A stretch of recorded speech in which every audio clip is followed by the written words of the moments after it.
Okay, we're going to pick up where we left off last time, talking about these alternative gas laws. Okay, so these are these kind of before and after type problems.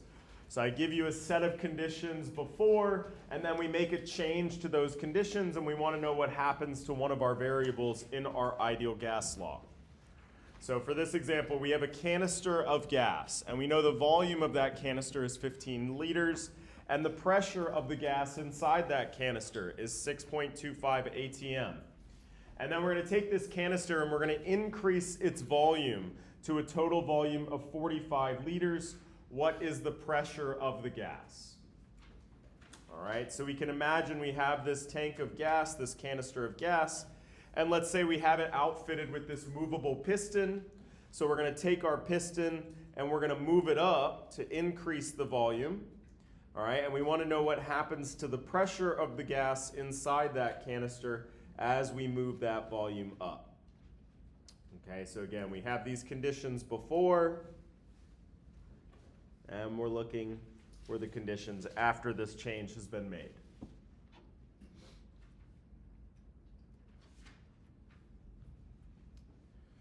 All right, so all these alternative gas laws, the first place you're going to start is taking that ideal gas law and rearranging it to solve for R, for that ideal gas constant. So first of all, ideal gas law, what is that? We got to have it memorized. We're just going to chant it over and over again. PV equals nRT, ideal gas law. This isn't going to be on your formula page or anything like that. We just got to know the ideal gas law. PV equals nRT. All right, so we're going to take our ideal gas law, and again, we're going to solve for that ideal gas constant R.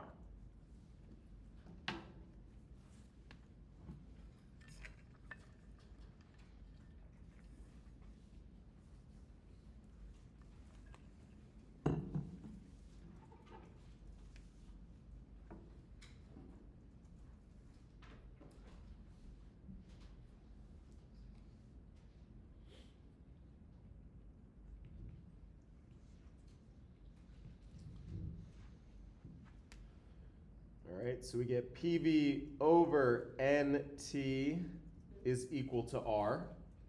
And again, the magical thing about R is not a variable. R is a constant. So any gas under any conditions, if you take the pressure times the volume divided by the number of moles divided by temperature, you will always get the same number for every gas, right? So that means that PV divided by NT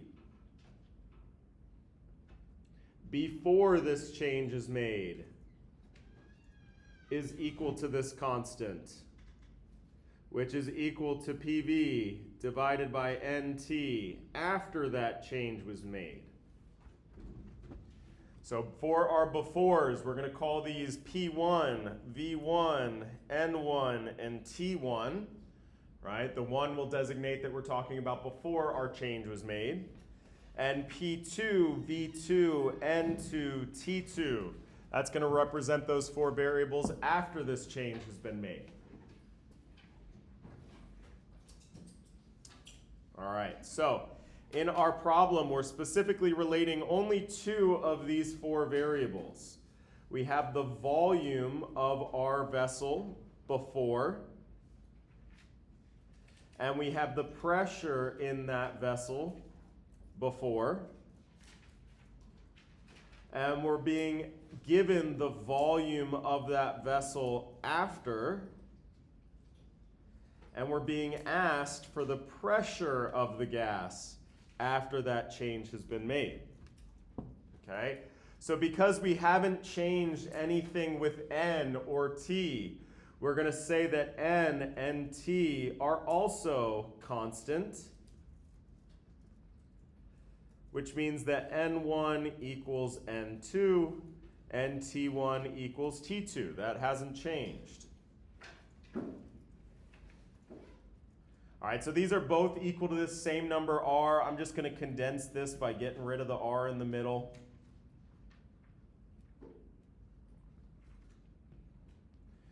And we can further simplify here because, again, N1 equals N2, so I get to cross that out from both sides. And T1 equals T2, so I get to cross that out from both sides. So what I'm left with here is P1 times V1 equals P2 times V2. All right, that'll relate my two variables, pressure and volume, before and after this change was made. Again, the ones we're going to use to denote before, and the twos we're going to use for after. Okay, so we've taken that ideal gas law and we've simplified it down to our relationship of just these two variables that we're changing here. So let's just take this back up here so we can see our values in our problem. Get rid of this so I got some room. Oh, well, that didn't work.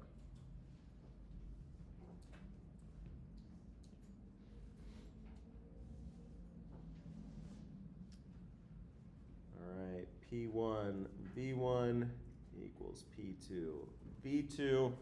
All right, so given our problem here, everybody take a second and see if you can't solve for this missing variable, the pressure after this change has been made.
Okay, so in my problem here, the one that I don't know is that pressure after that P2. So I'm going to take our relationship that we got from our ideal gas law, and I'm going to rearrange it to solve for that P2.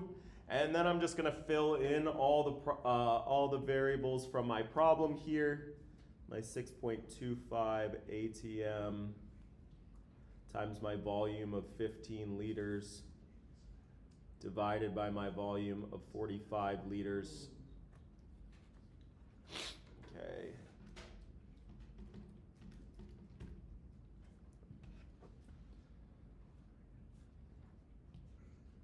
All right, and that will give us a P2 equal to 2.08333.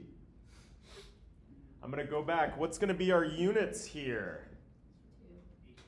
ATM, right? So if we look at our units here, everything cancels out. And then my sig figs, somebody said 2, right? So last two steps, we're always going to do our units of ATM. And our sig figs, we're going to look at all. This is just a big multiplication division problem, so we just got to go through and count everything. We have 3, 2, 2. So that means our final answer will be rounded to 2 sig figs. So my final pressure here after this increase in volume is 2.1 ATM. All right, so these alternative gas laws, actually historically, the ideal gas law was first formulated by figuring out a bunch of individual relationships. So the relationship between pressure and volume, for example, was actually established before the ideal gas law. The relationship between number of moles and volume, right? And then they kind of rolled everything together in what we know as the ideal gas law, okay? For us, we get to start with that ideal gas law. Now we know enough information here, right? Now we get to start with that ideal gas law, and we're always going to rearrange it to solve for that constant R.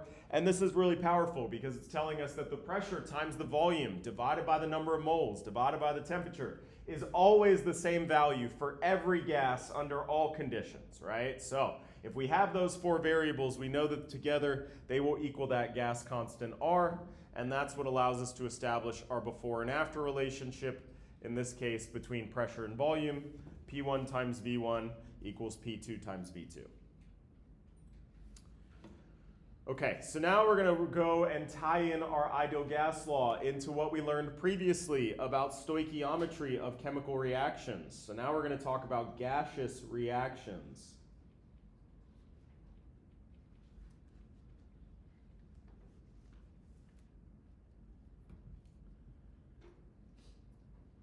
All right, it's been a minute since we've done these reactions here, so let's just do kind of a simple stoichiometry problem to refresh our memory. We're going to need a chemical equation, so we'll look at what happens when we combine ammonia and hydrogen. These will combine to make gaseous ammonia.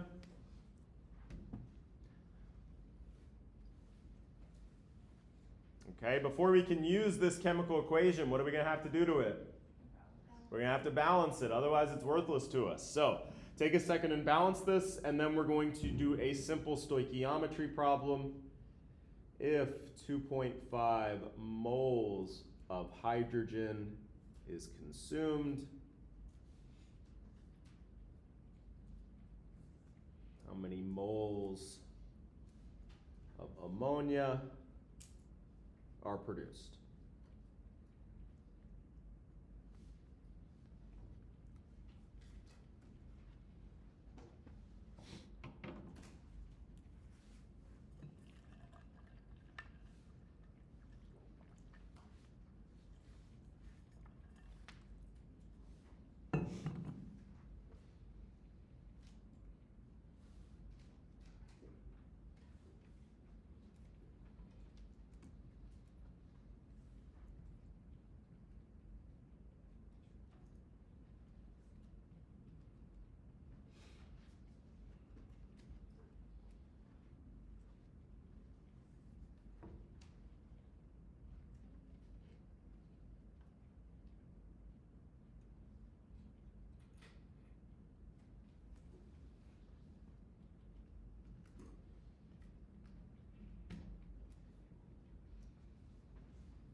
All right, so I balanced my chemical equation here.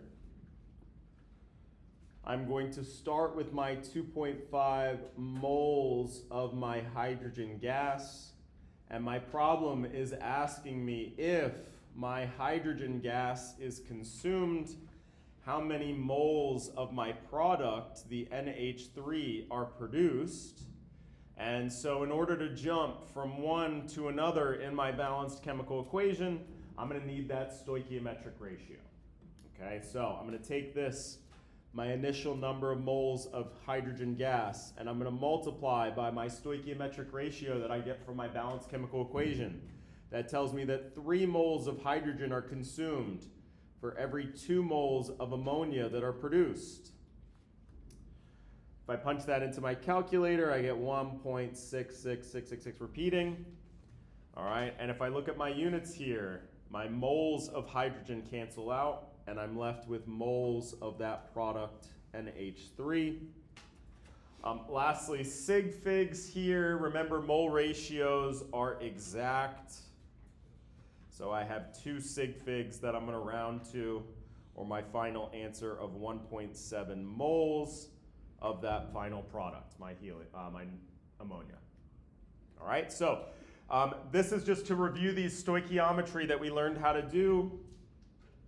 All right, so now we're going to take this, because this reaction involves gases, we can take this same problem and add a little bit of a twist on it using our ideal gas law. If we look at our ideal gas law, PV equals nRT. One of these variables here is going to allow us to use the ideal gas law in conjunction with our stoichiometry, and that is the fact that moles is an essential part of our stoichiometry calculation, but also appears in our ideal gas law here. Okay, so what do I mean by this? What sort of twist can I put on this here? All right, let's take a similar problem. I'm again going to tell you that, I guess I'll just copy and paste. I'm again going to tell you that 2.5 moles of hydrogen is consumed. All right, but now I want to know not how many moles, but how many liters of my product are produced. If my pressure is 1.25 atm and my temperature is 650 Kelvin.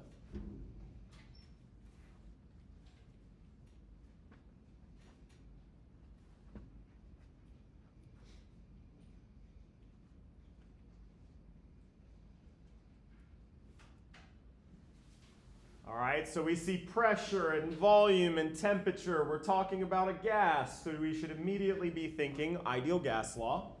So let's look real quick at our ideal gas law. PV equals nRT. What is this problem asking me for? What am I trying to solve for? Volume. So this is what we're missing here. What do we always have from our ideal gas law? The constant. Check, check. I'm also given a temperature and a pressure in my problem. Okay? But here's where we got to be careful. I'm specifically looking for a volume, but the volume of what? My product. My volume of my NH3. I'm given a number of moles in my problem here, but the number of moles I'm given is my reactant H2. So if I just plug that into my ideal gas law, I wouldn't have volume of my product, I'd have volume of my hydrogen gas. That's not what I'm interested in, right? So what we're going to have to figure out is how many moles of ammonia is produced in this reaction, and then we can use our ideal gas law. All right, how are we going to get to moles of ammonia? How do we get to moles of ammonia before? We use stoichiometry, right? So again, this is combining stoichiometry with our ideal gas law. Ideal gas law, one of our variables is moles. Moles an integral part of our stoichiometry, so we can combine these two into one type problem here. We're going to first have to do some stoichiometry.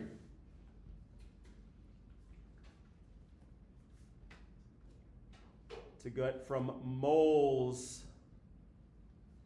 of H2 to moles of product. And we kind of kept our example similar to save us some time here. We already did that up here.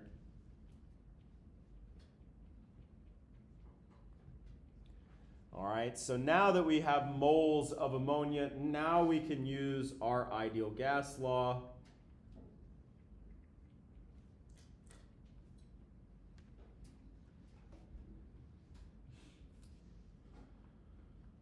All right, our constant R is given to us on our constants page. For the sake of time, I'm just going to put it here.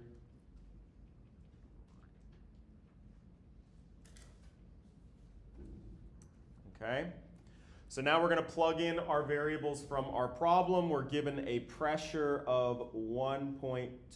I guess I can rearrange first. I like to rearrange before there are numbers in there. It's just a personal preference. You can do so afterwards.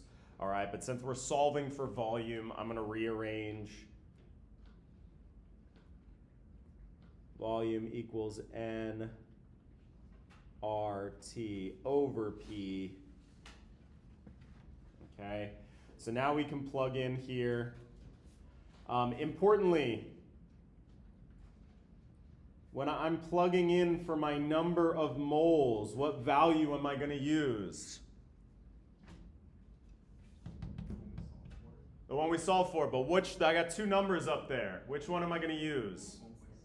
The unrounded value, right? We only round at the very end of our calculation. So if I'm going to go on and do another step, I'm not going to use my rounded number. I need to make sure to use my unrounded value, okay? Be careful, these are always going to be these multi-step problems, and it's really important that you don't incur this rounding error by rounding things too early. So yes, I'm going to use 1 point, and you know, the rule of thumb is if you have 3 digits beyond your sig fig, you're fine. Okay, but yes, I'm going to take at least a few of those extra digits with me. I am going to keep my sig fig in this number marked so I can remind myself that my number of moles only has 2 sig figs. All right, times that value of R.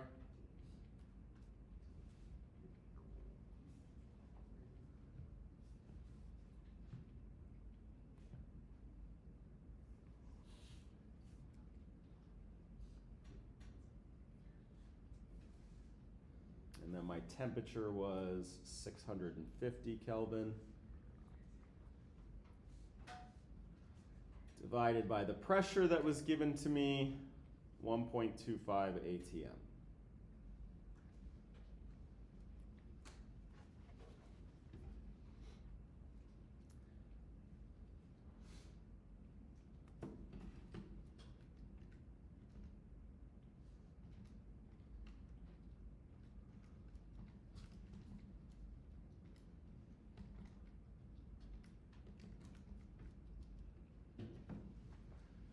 All right, so my gas here, I punched this all in. My gas would occupy a volume of 71.1169. If I look at my units, R's got these big, ugly mixed units, and they're always there to help you square away all your units of these different measurements.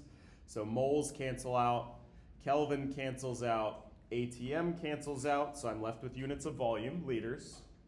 All right. And again, it was really important that I made note of my sig figs because I'm limited here by my number of moles sig figs.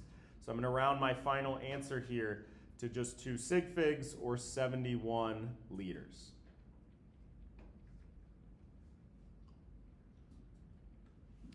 All right, so we can combine our stoichiometry with our ideal gas law in order to solve problems for reactions involving gases here. All right, so let's just do one more for practice. We'll keep this same balanced chemical equation, but we're going to mix it up a little bit.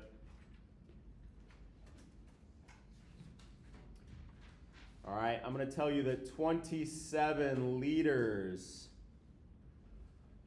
of nitrogen is consumed at 22 degrees Celsius.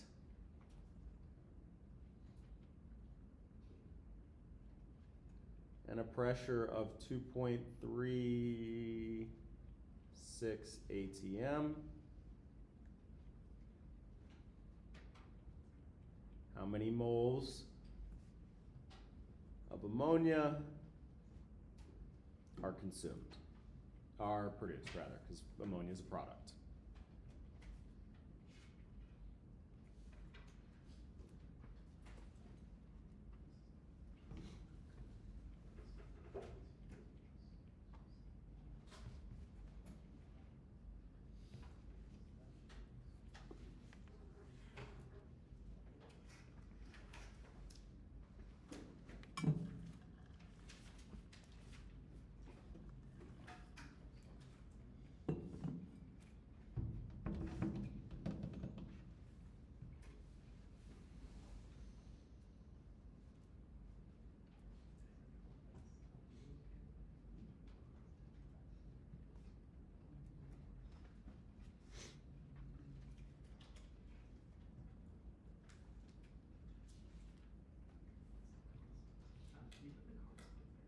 Yes.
All right, so I'm given an amount of nitrogen, and I'm being asked about how much product, how much ammonia is produced.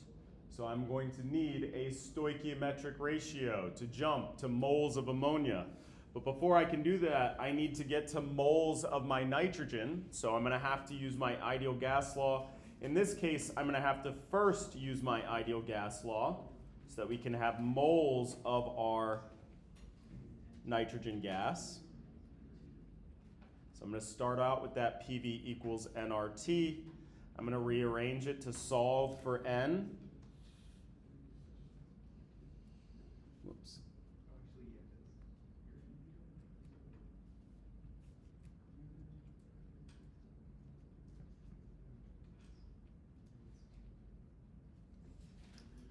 So I'm going to punch in my pressure, 2.36 atm. My volume is 27 liters. I get to R, my ideal gas constant, 2058.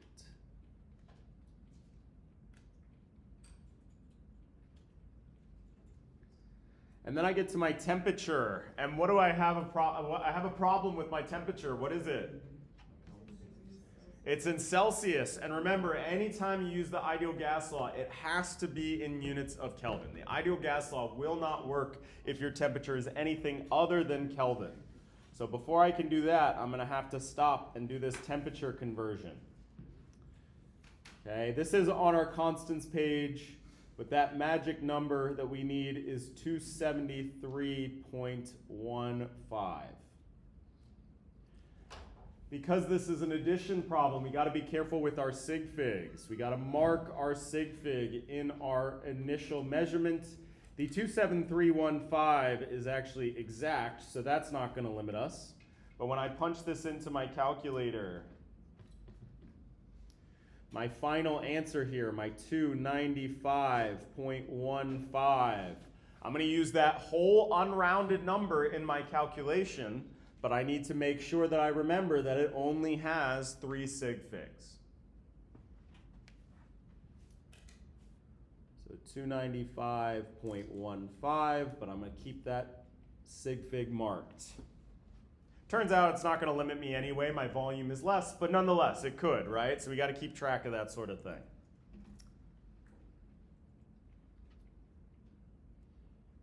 All right, so punch this into my calculator. I get N equals 2.6309. I look at my units. Everything cancels out nicely so that I'm left with units of moles. And that's what the problem was asking me for, so I'm done, huh? No, because I just calculated moles. Fantastic, but I calculated moles of what? Of the nitrogen. All right, because I started out with a volume of nitrogen, so I calculated my moles of nitrogen. I don't want moles of nitrogen, I want moles of my product, ammonia. So now we're going to do our stoichiometry. We're going to take that 2.63, I guess I'm going to mark my sig fig, but I'm not going to round it yet. 2.6309 moles of nitrogen. So then we have our stoichiometric ratio tells me that 1 mole of nitrogen is consumed for every 2 moles of ammonia that are produced.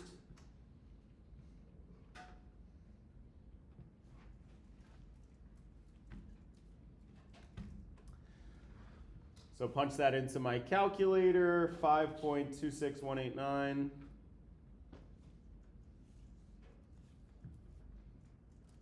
And now I'm in moles of ammonia. I just have to remember that last step to round this to the correct number of sig figs, or 5.3 moles of ammonia.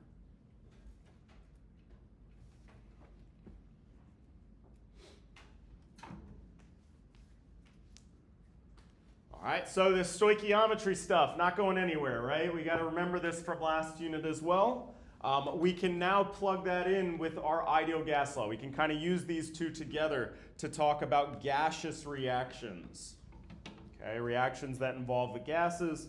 And again, that's because the key here that links these two together is that our stoichiometry, our stoichiometric ratios are always in units of moles. And in our ideal gas constant, we have that variable for the number of moles of gas. Okay, so last topic for gases that we're going to cover is what's called partial pressure.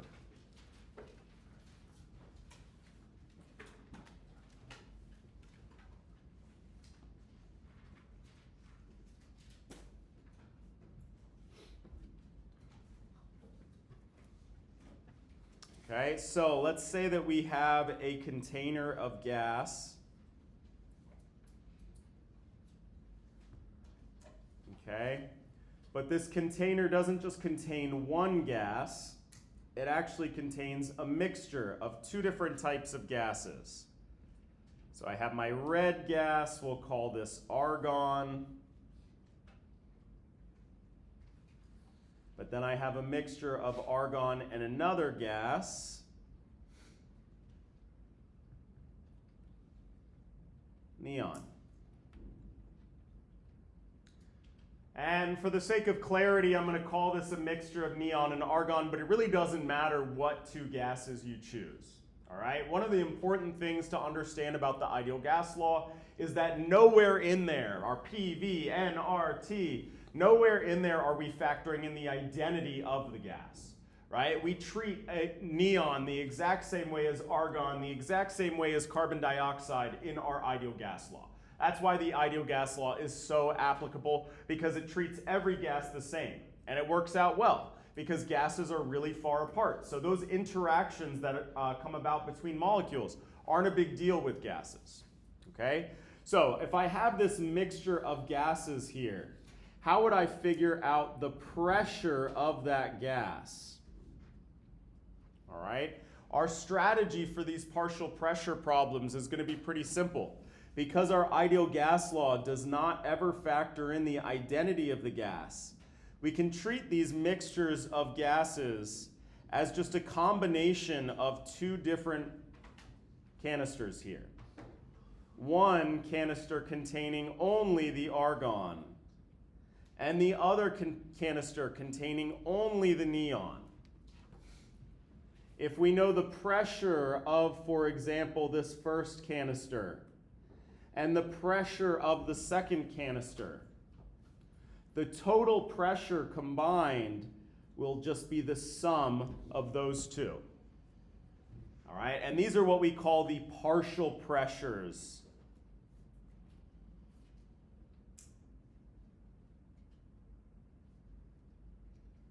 of our gases.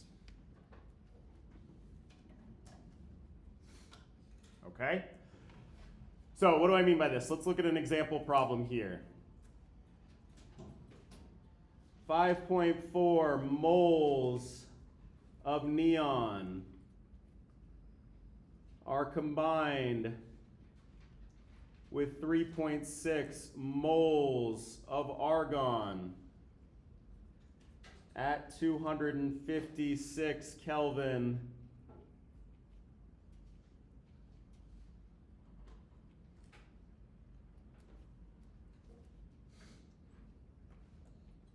in a container with a volume of, let's do 35 liters. What is the total pressure?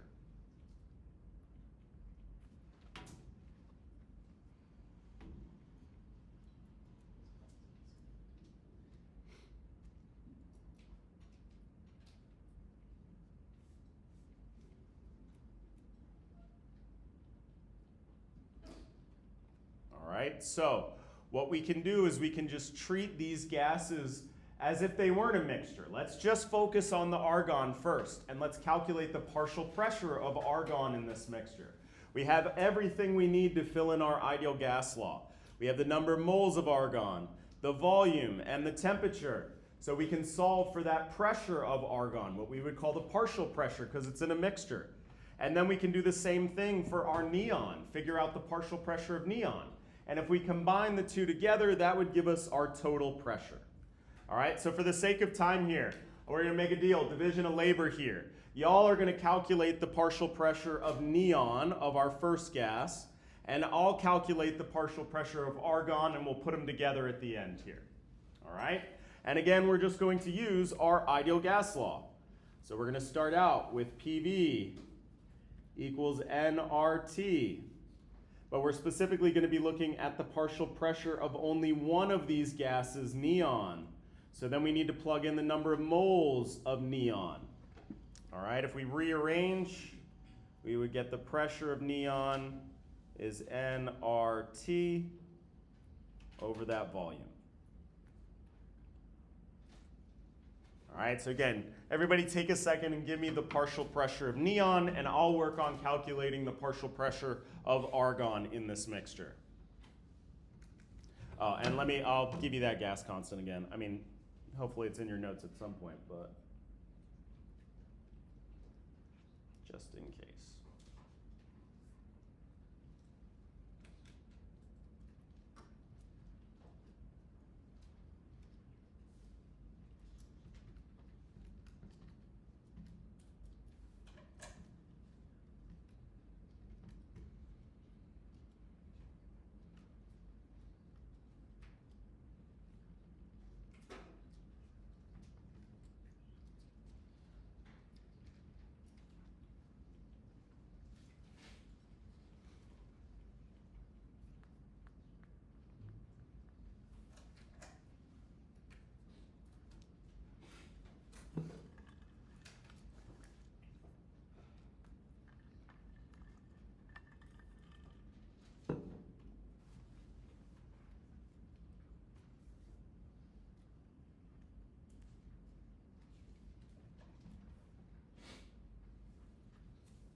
Okay, so if I plug everything into my ideal gas law here, I get my partial pressure of neon in this mixture is 3.241056 ATM. I would have 2 sig figs here. And if I wanted the partial pressure instead of argon, all right, this is the one that I was going to work on. All I'm going to do is take this exact same expression, but instead I'm going to plug in, whoops.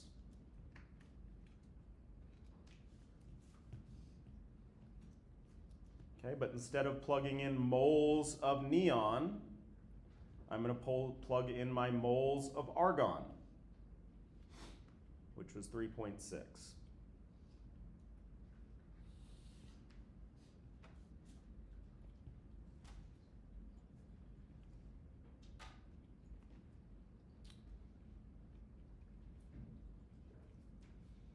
Okay, so y'all can just trust me on this one. You can verify on your own here, but my partial pressure of argon would be 2.1607, also with only 2 sig figs here. Okay, so using our ideal gas law, so we have this mixture of gases, but our strategy is just going to be to treat them as if they were in 2 separate canisters, right? Just like we kind of pictured up here.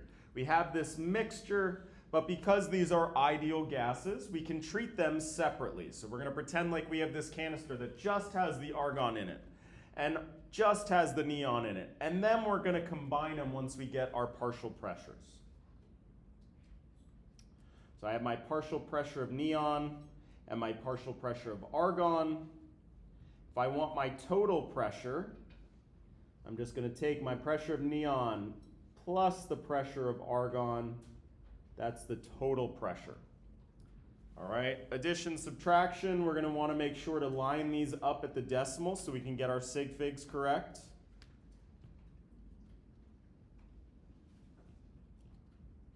In this case, both of these numbers have their significant digit in the 10th place, so will my answer.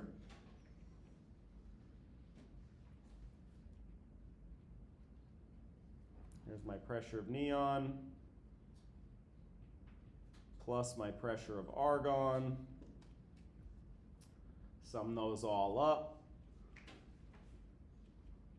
to get my total pressure. In this case, summing these up, we get a total pressure of 5.4017, which we're going to round to the 10th place here. So my total pressure is equal to 5.4 ATM.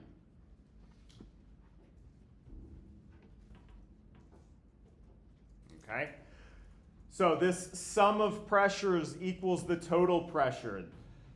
All right, this is our first equation here. And in fancy math speak, you would say the sum of the individual pressures equals the total pressure, right? That little fancy uppercase epsilon, I think.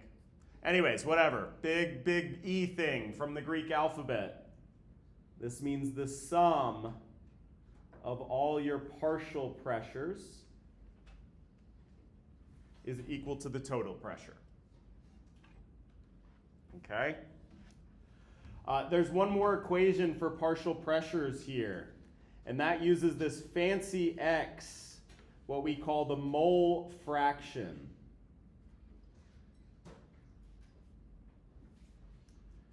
All right, the mole fraction in any mixture is the number of moles of an individual compound. So for example, neon divided by the total number of moles. Okay? And what they found is that this is also equal to the partial pressure of a gas divided by the total pressure.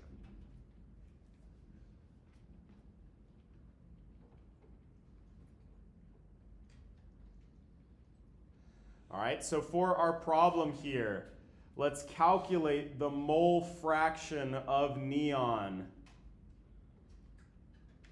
in this mixture.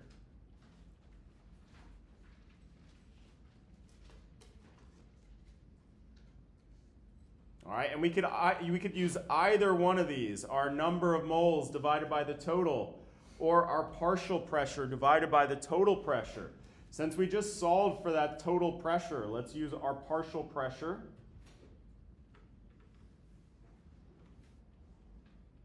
Of neon divided by our total pressure.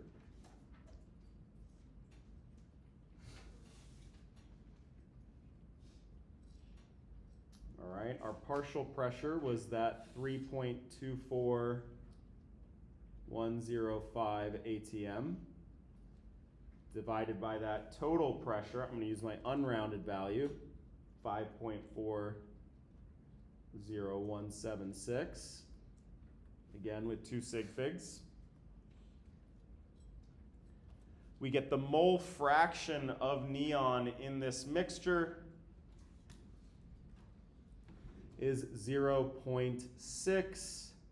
If I have 2 sig figs, I'm going to have to put another 0 on the end. And this is a unitless quantity. There's actually no units associated with mole fraction. It's just a number. It's kind of like a percentage, okay, just in fraction form. So another way of saying this is that our mixture is 60% neon, right? That's what your mole fraction is telling you. Okay, and so more importantly, we can use this equation.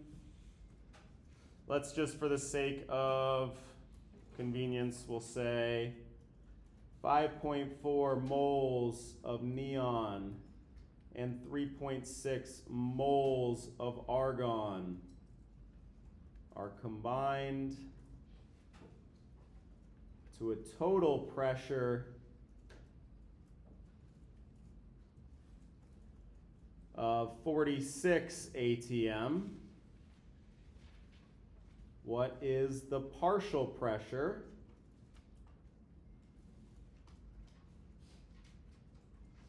of neon?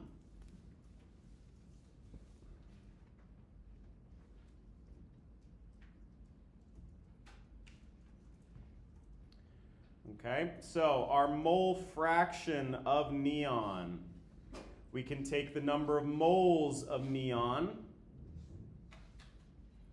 divided by the total number of moles, my 5.4 plus my 3.6. Since I didn't change my values here, we're going to find that it's got the same mole ratio of what we did before. This gives us our mole ratio of 0.60. But now I'm given the total pressure, and I want to know the partial pressure. Well, looking at our relationship here,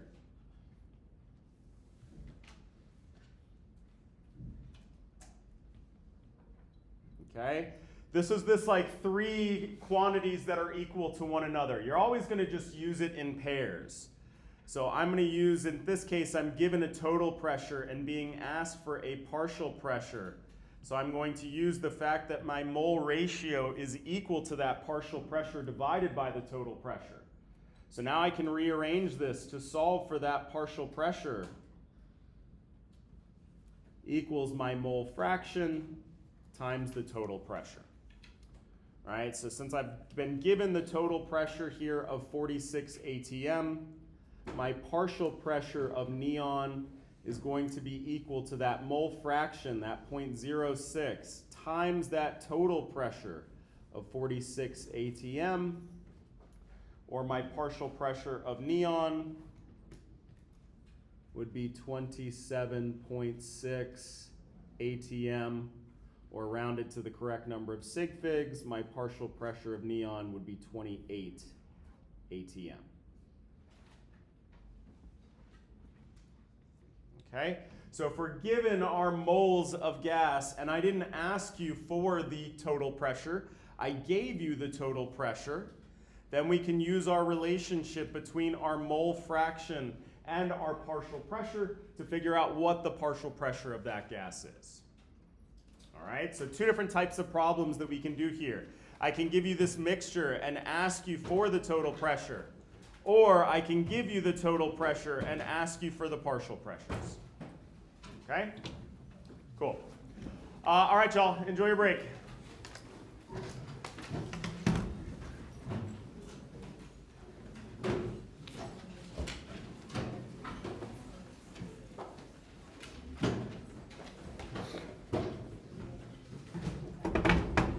Have a good one.